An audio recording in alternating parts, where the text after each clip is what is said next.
Simposium 5 ini akan dipandu oleh moderator yang terhormat Dr. Reni Wigati, spesialis anak konsultan. Sebelumnya saya akan membacakan CV singkat dari moderator terlebih dahulu. Dr. Reni Wigati merupakan staf medis, lalu Ketua Komite Mutu dan Keselamatan Pasien, serta anggota tim remunerasi medis. Beliau menempuh pendidikan Fakultas Kedokteran Universitas Indonesia pada tahun 2005, lalu menempuh pendidikan spesialis ilmu kesehatan anak di Universitas Indonesia, serta subspesialis emergensi dan rawat intensif anak di Universitas Indonesia.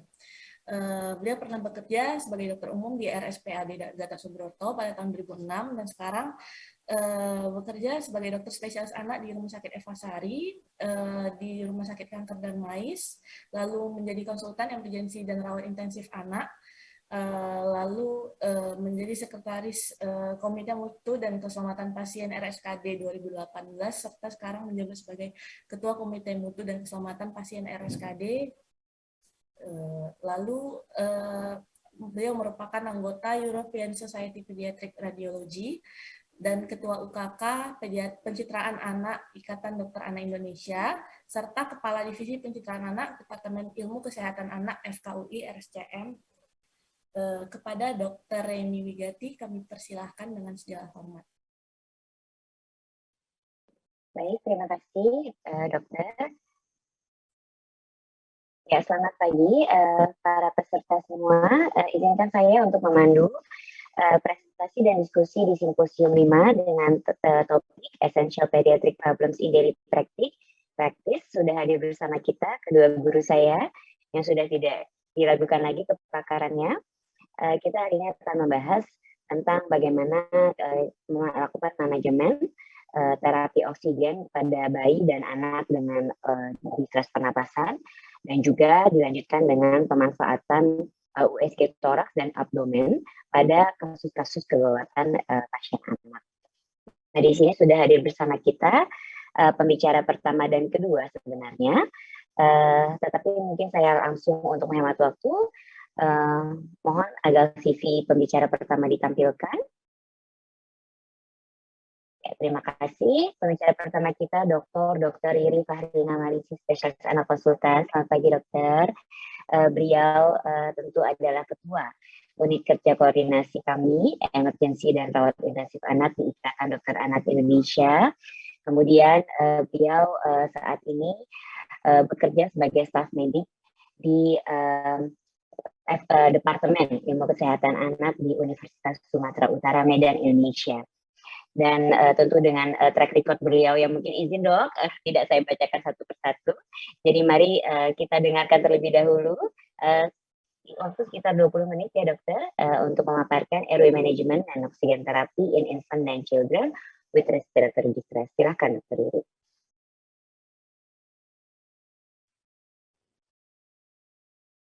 Mohon di-unmute, dok.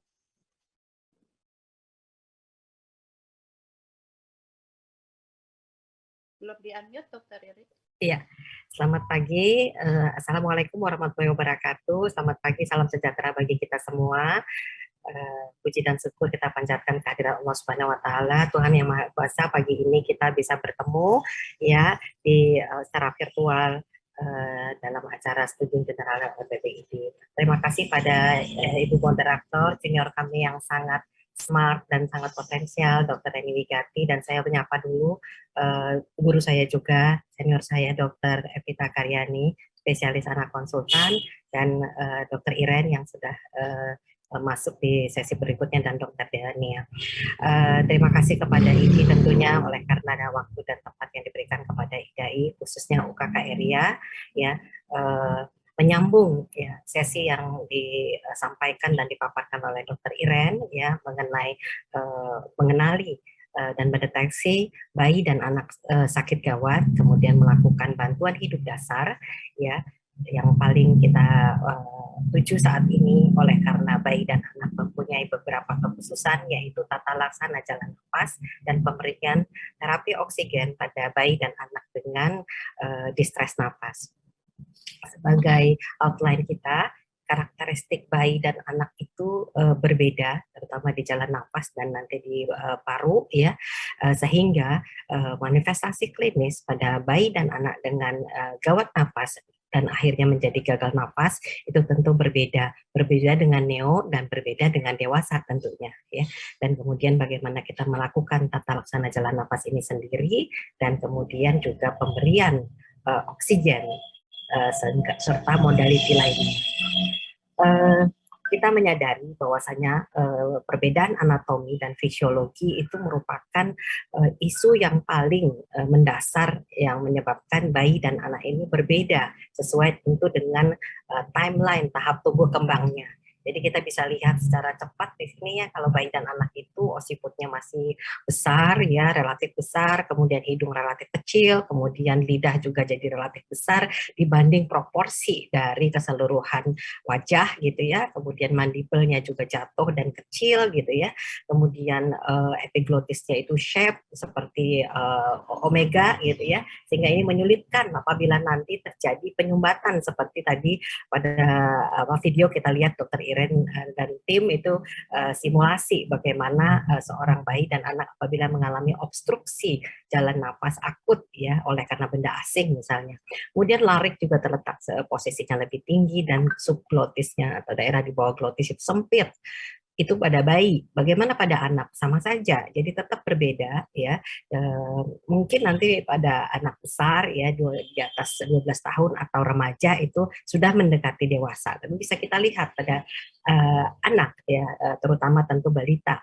Itu lidahnya tadi kita lihat perbedaan sedikit dengan infant ya, masih tetap relatif besar dibanding proporsi wajah, laring juga lebih di atas ya, lebih di depan anterior, kemudian epiglotisnya sempit, kaku, kemudian diameternya yang paling sempit itu adalah di cricoid cartilage ya, kemudian juga cartilage-nya masih kecil atau masih sedikit maksudnya, sehingga nah ini berdampak pada apa? Berdampak pada tata laksana dan pemilihan equipment atau ya modality yang kita perlukan nantinya untuk mempertahankan jalan nafas. Jadi perbedaan yang paling mendasar seperti kami sebutkan tadi adalah dari dalam hal anatomikal dan tentu fungsionalnya. Nah, kalau kita kaji lagi jika dilakukan irisan lintang gitu ya, kita lihat sebelah kiri itu A itu dewasa, yang B itu pada anak ya. Ini children ya, bukan bayi. Nah, tapi kalau di bawah kita lihat diameternya itu pada infant. Nah, kalau kita lihat gambar di atas itu penopang dari diameternya secara keseluruhan ya, tabung atau saluran napas itu seperti dewasa itu tabung yang lurus, bagian tersempit itu terletak di mana di pita suara. Tetapi kalau pada bayi dan anak bagian tersempit itu di rawan krikoid ya, sehingga kita lihat ya seperti piramida terbalik ya. Nah itu juga berperan atau berpengaruh pada waktu kita melakukan upaya mempertahankan jalan nafas yang tetap lurus atau jalur masuk udara itu tidak terhambat. Nah, bagaimana kalau terjadi pembengkakan atau edema atau ada proses inflamasi ya, kita saat ini di masa pandemi, jadi hal-hal seperti ini menjadi sangat krusial. Kita bisa lihat ya bayi dan dewasa itu apabila terjadi proses inflamasi yang menyebabkan edema 1 mili saja, apa yang terjadi? Nah, kita lihat tuh daerah yang warna biru itu menunjukkan adalah jalur udara masuk ya, jalan napas ya. Nah, jadi kalau terjadi edema 1 mili saja pada bayi ya, akan menyebabkan peningkatan resistensi 16 kali sesuai dengan hukum Poiseuille, dan area yang terlibat atau yang diharapkan untuk udara masuk itu jadi berkurang sampai 75%. Dahsyat ya, dahsyat sekali pengaruhnya. Makanya bayi itu bisa saja awalnya cuma batuk-batuk sedikit kayak seperti kongestif, tiba-tiba menjadi gawat nafas dan akhirnya gagal nafas dalam hitungan jam. Sementara kalau kita dewasa seperti gambar di bawah ya, hanya peningkatan resistensi 3 kali. Nah, ini juga berpengaruh pada apa? Jika kita mau mempertahankan jalan nafas itu dengan ya upaya pertama tentu positioning ya. Tadi Dr. Iren sudah jelas detail bagaimana pada pendekatan dengan saga dan sebelum melakukan BHD dengan hati. Jadi lihat positioning. Positioning itu tentu berbeda karena apa? Anatominya.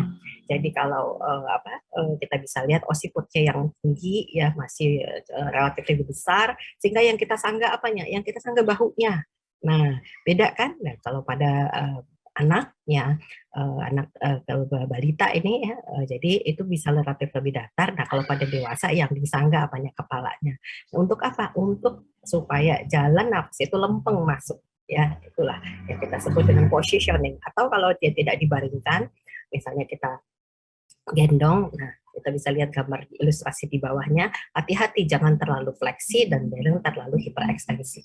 Nah, begitu juga kalau kita memberikan pada anak yang tidak sadar ya, dengan penurunan kesadaran ya. Jadi terdapat perbedaan. Perbedaan apa? Perbedaan tentu modality atau peralatan yang kita pakai untuk menyangga jalan napas tetap terbuka ya. Yang paling umum ini kami tampilkan ilustrasinya, yaitu dengan OPA, oropharyngeal airway, atau yang dulu kita kenal dengan perangkat namanya Gude ya. Dan kita bisa lihat nih variasi ukuran. Ingat ya, variasi ukuran ini ya harus dilakukan pengukuran bedside ya. Jadi walaupun relatif ada umur begitu ya atau berat badan, tapi tidak pada insersi daripada OPA itu tetap harus diukur in situ ya, dari luar kemudian baru di insert atau di-plug ke dalam. Dan ingat, pada anak di bawah 8 tahun kita tidak seperti dewasa, kita langsung plug, jadi tidak dilakukan rotated 180 derajat di dalam mulut. Karena apa? Karena langit-langit atau palatuk mulutnya sangat lunak, jadi tendensi untuk menyebabkan terjadi rupture. Kemudian apalagi dari atas ke bawah ya, jadi saluran nafas bawah kita sudah dalam beberapa penelitian dan kita sudah buktikan anak itu jelas berbeda dengan dewasa karena compliance dinding dada itu ya masih tinggi. Compliance itu daya lentur ya, daya renggang dan kembali, itu namanya compliance. Kemudian oleh karena proses daripada otot-otot pernafasan ya itu relatif cukup lemah, sehingga apabila kita lakukan bagging manual ya atau kita berikan ventilasi tekanan positif, dinding dadanya cepat sekali naik ke atas, tetapi belum tentu paru-parunya juga ikut berkembang. Nah, oleh karena apa? Karena matriks dari paru itu ya lebih sedikit mengandung kolagen, jadi relatif lebih kaku. Belum lagi dia jalan nafasnya yang sempit sesuai dengan hukum Boyce tadi, itu menyebabkan peningkatan atau tingginya resistensi. Jadi hati-hati ya, terutama mungkin neo ya, lepas dari neo bayi muda itu, jadi di bawah 1 tahun apabila kita melakukan bagging manual, ventilasi tekanan positif, kita akan melihat dinding dadanya tuh inflated tinggi, tetapi belum tentu paru-parunya juga seperti itu karena perbedaan chest wall compliance dengan lung compliance. Nah, kemudian ini kami ambil dari buku Acer Area yang sebentar lagi akan terbit. Mohon maaf kalau ini bahasa Indonesia masih. Jadi pendekatan klinis perbedaan dari gawat napas, gagal napas, henti napas ya. Jadi teman-teman sejawat sekalian di seluruh Indonesia mungkin bisa menerapkan ini secara cepat ya, secara klinis saja. Bagaimana status mental, kemudian tonusitas dari ototnya, posisi tubuh, kemudian napas. Ini agak lebih detail sedikit dari SAGA. Kalau SAGA tadi kan penilaian pertama persepsi ya. Nah, tapi kalau kita sudah bisa melakukan pemeriksaan primary secondary survey untuk menilai fungsi organ per organ, nah kita bisa menilai apakah seorang anak itu atau bayi mengalami gawat napas, gagal napas dengan beberapa parameter yang saya sampaikan di atas ini. Ya, kami kira ini sangat gampang bisa diterapkan dan tidak ada scoring. Jadi kita bisa lihat. Kalau bertanya, kalau misalnya dia ada 2 atau 3 itu gawat nafas, tetapi ada di gagal nafas, ya mana yang lebih berat itu kita menjadikan kriterianya. Kemudian kriteria diagnostik dari gagal nafas ini sendiri selain secara tampilan klinis ya yang tadi kami buat dalam tabel ya, ada 2 yaitu 3 sebenarnya. Jadi kalau yang murni itu tipe 1 hypoxemia, di mana problem utama di sini adalah masalah oksigenasi. Jadi kalau kita melakukan analisis gas darah sebagai baku emasnya, kita akan menilai bahwa atau mendapatkan hasil bahwa tekanan parsial arteri oksigen di arterial itu rendah, di mana tekanan parsial CO2 di arteri itu bisa normal atau bisa turun kalau dia sudah late atau sudah berlangsung lama. Kemudian tipe 2 itu yang hypercapnia atau ventilasi permasalahannya. Jadi pengeluaran proses udara dari paru keluar itu terganggu. Jadi pasiennya kalau kita lakukan pemeriksaan juga dengan analisis gas darah, kita akan lihat terjadi hipoventilasi alveoli dan mungkin disebabkan ruang rugi yang bertambah dan peningkatan peningkatan produksi CO2. Dan yang lebih susah ini kalau tipe campuran. Kami mengerti bahwasannya di daerah mungkin akan kesulitan untuk mendapatkan pemeriksaan analisis gas darah, tetapi kita bisa melihat klinis yang kami paparkan tadi dan juga dengan gambaran klinis hipoksemia yang lainnya. Kemudian apabila kita mempunyai peralatan yang cukup, ya seperti kami sebutkan tadi, baku emas untuk gagal napas adalah rule of 50, di mana PaO2 di bawah 50 atau PaCO2 di atas 50. Gampang sekali bukan? Ya, atau apabila dia sudah sangat berat, itu PaO2 bahkan bisa di bawah 40 dan PaCO2 di atas 60. Dan tapi hati-hati menerapkan ini pada anak dengan kelainan jantung bawaan, penyakit jantung biru, ya. Jadi kita harus hati-hati juga menerapkan. Kemudian bagaimana mendeteksi hipoksemia sesuai dengan rekomendasi dari WHO, ya sekarang saat ini ya di seluruh puskesmas rujukan atau rawatan, ya program dari Kementerian Kesehatan bahwasanya dilengkapi dengan alat pulse oximetry dan oxygen blender. Jadi kita mendapat keuntungan dari program Matneo saat ini, ya di mana seluruh puskesmas perawatan sudah dilengkapi dengan ini. Kami melihat betul langsung ke puskesmas yang terada tersebut. Jadi untuk mendeteksi hipoksemia gampang sekali tentu dengan apa? Mempergunakan pulse oximetry, ya. Jadi recommended dari WHO adalah anak dengan hipoksemia, ya seharusnya ya itu menerima oksigen yang appropriate sebagai terapi. Nah ini strong rekomendasi, walaupun mungkin diperlukan lebih banyak evidence, tetapi kami kira ini bisa diterapkan di mana saja di Indonesia. Tetapi mohon diingat, WHO mengingatkan juga ada pengaruh ketinggian. Nah, kalau di Indonesia karena kita relatif berada di daerah yang tidak terlalu jauh ketinggiannya di atas permukaan laut, jadi pemakaian threshold ya dikatakan hipoksemia itu saat ini sesuai dengan WHO memang kita terapkan mungkin berbeda dengan NEO, ya. Jadi yang kita batasi ya, atau sebagai batasan thresholdnya adalah 94%.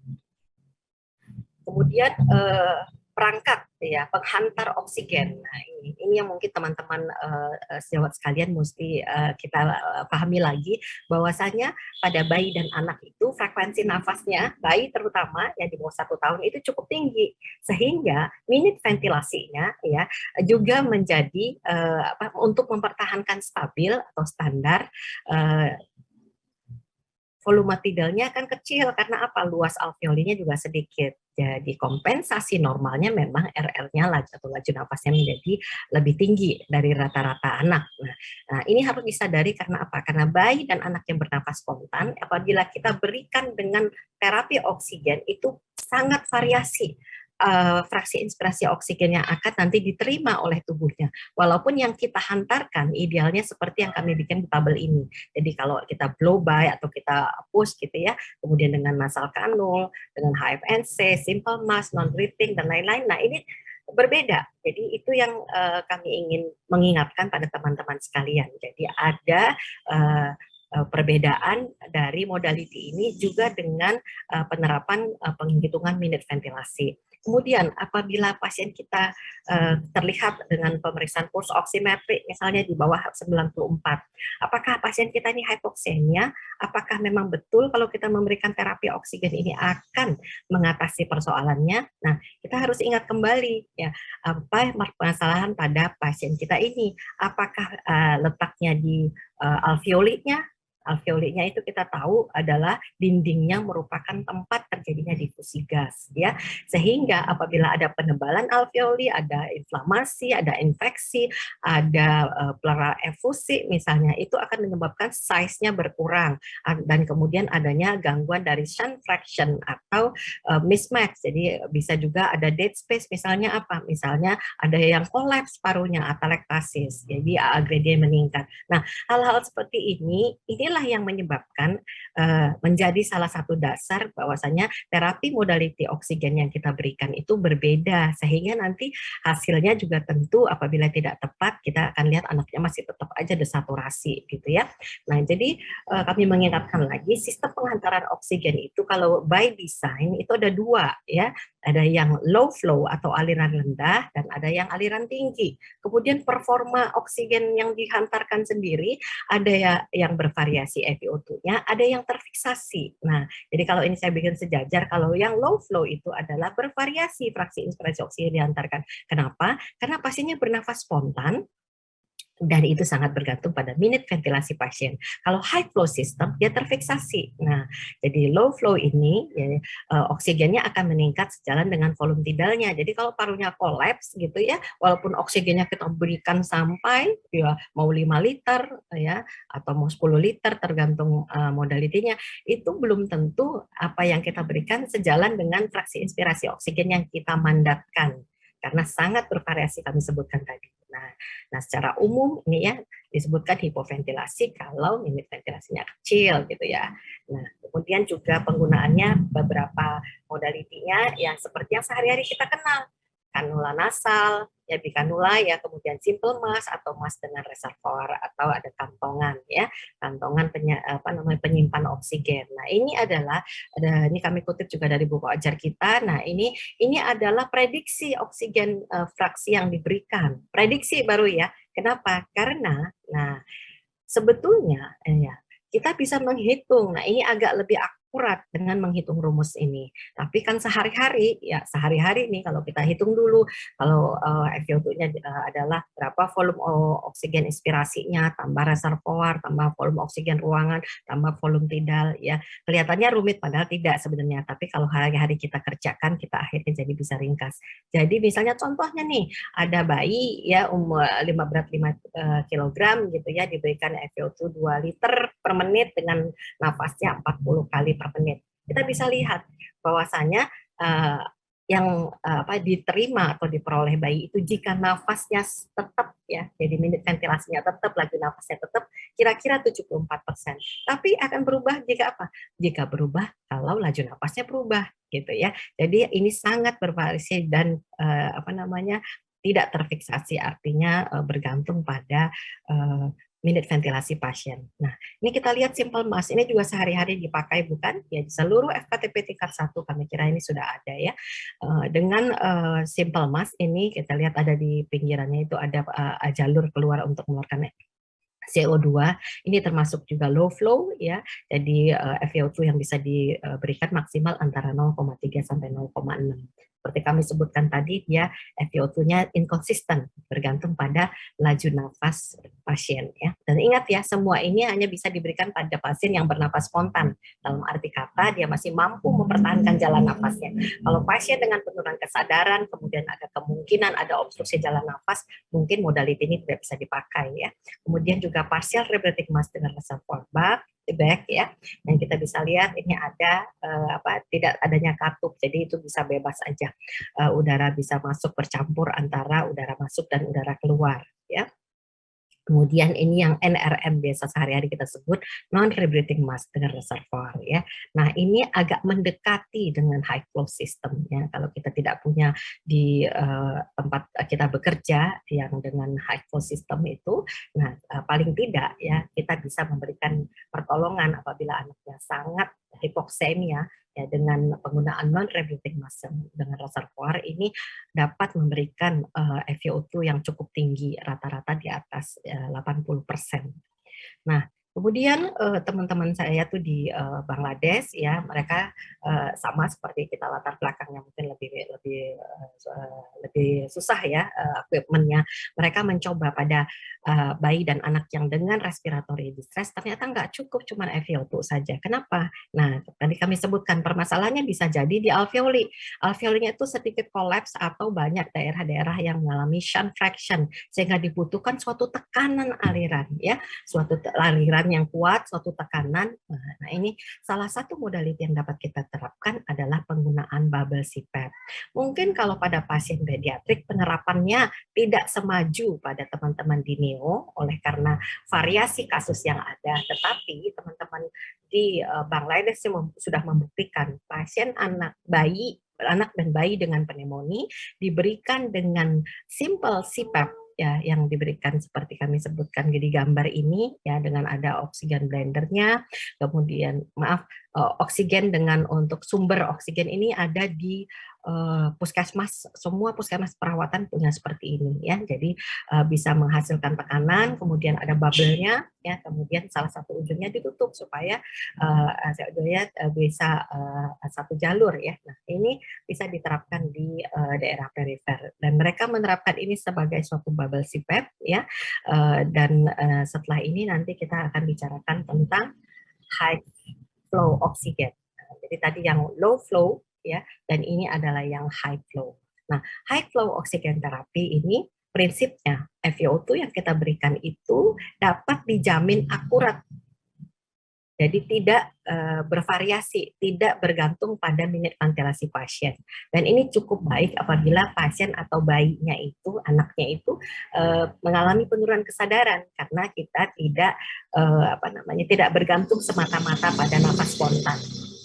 Tapi peralatannya agak lebih rumit atau ada diperlukan satu ventrimas yaitu blender system dengan kecepatan aliran tinggi dan mutlak oleh karena aliran tinggi udara itu harus dihangatkan atau dilembabkan ya. Alatnya biasanya rata-rata dengan Papotem ya, ada aturannya dan ini yang disebut dengan ventrimas itu nanti kami sebut tampilkan gambarnya ya. Jadi aliran gas itu lebih kurang bisa 4 sampai 14 ya. Jadi kita bisa lihat FiO2-nya nggak perlu tinggi, tetapi dia bisa terfiksasi. Cuma, maaf ya, FiO2-nya harus tinggi karena kalau low flow ini di bawah sekitar 30% itu dia tidak efektif. Nah, itu perbedaannya ya. Nah, ini contoh maskernya. Jadi juga kami kutip dari buku ajar kita, ini prediksi aliran yang diberikan dengan prediksi FiO2. Nah, tapi FiO2 yang diberikan di sini relatif lebih terfiksasi, yang relatif akurat dibanding dengan sistem aliran rendah. Ya, nah kemudian kita bahas tentang high flow nasal cannula. Ya, modality ini menjadi jadi hot topic saat ini oleh karena di masa pandemi, terutama pada penerapannya pada pasien dewasa itu sangat memberikan kemajuan terapi non invasif ya pada pasien COVID ya. Jadi konsepnya sebenarnya oksigen yang dihantarkan itu dengan aliran tinggi, tetapi diberikan dengan nasal kanula ya, dan ini bisa bisa mix dengan udara kamar ataupun tidak ya. Kemudian metodenya banyak ya. Jadi yang jelas harus ada alat venturi pengatur fiksasi dari FiO2 dan harus dilembabkan. Nah, kira-kira sirkuitnya seperti ini. Ini semua bisa dimodifikasi dan kami kira sampai saat ini di setiap rumah sakit rujukan, apalagi rumah sakit rujukan COVID ini sudah ada. Ya, kemudian bagaimana fisiologi efek daripada pemberian aliran tinggi melalui nasal ini. Jadi kalau kita lihat alirannya cepat gitu ya, apa yang diharapkan? Yang jelas yang diharapkan tentu dengan aliran tinggi ini akan membuka ekspirasi lung volume terutama di alveoli yang mungkin kolaps itu ya. Jadi dengan aliran tinggi diharapkan seperti adanya PEP karena dia cepat kan. Jadi tidak sempat waktu menutup lagi waktu di akhir ekspirasi. Jadi seperti adanya PEP ya. Dan kalau FiO2-nya cukup sesuai yang dideman atau dimandatkan kita ini pada pasien akan merasa lebih nyaman. Tapi hati-hati ya, jadi harus tetap dilembabkan. Rules-nya adalah pasien yang mana. Nah, tidak semua pasien cocok untuk diberikan HFNC pada bayi dan anak. Jadi harus hati-hati penerapannya. Ya mungkin tidak sebebas pasien dewasa semuanya bisa diberikan langsung gitu ya, karena ada hal-hal yang harus kita perlukan. Ingat dosisnya juga kalau pada bayi dan anak itu tidak semata-mata harus 2 liter per kilogram per menit begitu.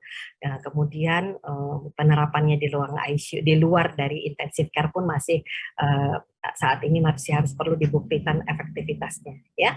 Jadi rata-rata ini ya kalau pada bayi dan anak untuk menggunakan high flow nasal cannula ini kita mulai dari 0,5 liter per menit ya. Jadi tidak seperti pasien dewasa ya, itu langsung 2 liter per kilo gitu ya, per kilogram berat badannya. Ini aja yang kami ingatkan. Kemudian juga penerapan ROX index ya. ROX index ini adalah formulanya ya, SpO2 dibagi FiO2 dibagi laju nafas ya.